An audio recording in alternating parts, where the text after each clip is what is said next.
आज आम यही भिडियो रे चतुर्थ श्रेणी भाषा महक बहिर बापूंको ठारू शिखिछि मुहि पद्यटी पढ़िबा एवं एहाकु बुझिबाकु चेष्टा करिबा।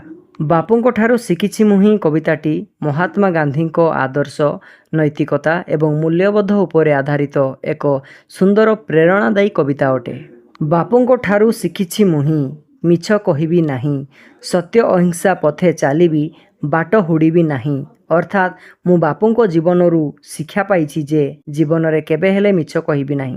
बापूंकर प्रदर्शित सत्य एवं अहिंसार मार्ग रे चलिबी एवं केबे भी निज लक्ष्यरू विच्युत बा बाटबणा हेबी नाही। मन देई मु पढ़िबी पाठ, कॉपी करिबी नाही, ठकिबी नाही जीवन केबे आपणा स्वार्थ पाई। अर्थात जड़े भल छात्र भावरे मु मन ध्यान दे पाठ पढ़िबी एवं परीक्षा केबे भी असाधु उपाय बा कॉपी करिबी नाही।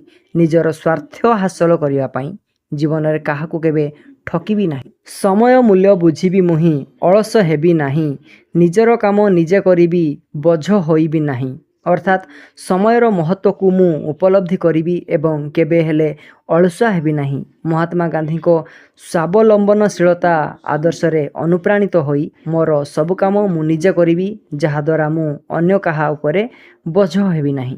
काहा मनरे देबिनी दुख, जीवी मु पछे सही, सभीको मन जिणीबी मुहि सहनशील होई। अर्थात निजे कष्ट सही गले मध्य मु मो कथा बा काम द्वारा अन्य काहार मनरे दुख देवी नाही। धैर्य और सहनशीलता रखी समस्तंकर प्रिय पात्र हेबाकु चेष्टा करिबी।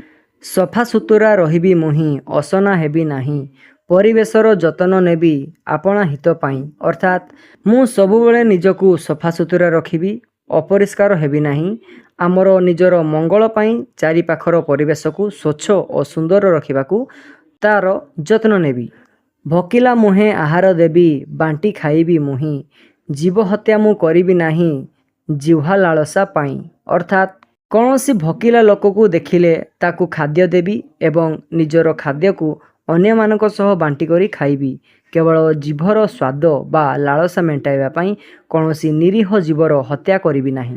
सबु मनीष गोटिए जाति, भेद रखिबी नाही, पर सेवारे निजकु नीति धन्य मणिबी मुहि। अर्थात दुनियार सबु मनीष एक एवं समान, तेणु जाति धर्म कौनसी भेदभाव मु मनरे रखिबी नाही।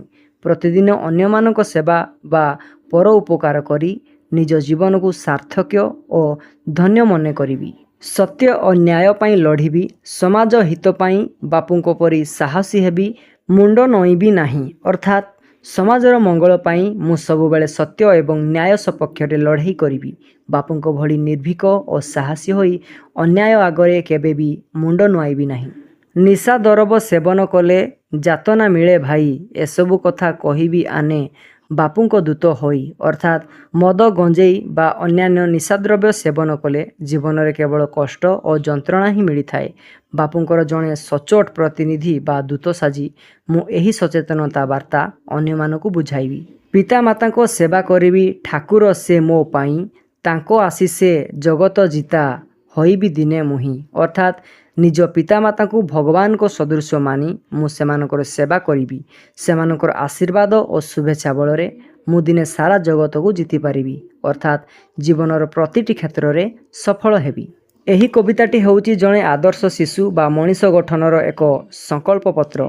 एथिरे सत्य, अहिंसा, स्वावलंबनशीलता, स्वच्छता, परोपकार, समानता एवं पितृमातृ भक्ति भली महत गुण गुड़िकु आपणई जीवन को सार्थक करिया पाई बापूंको आदर्श रे शपथ निया जाइछि।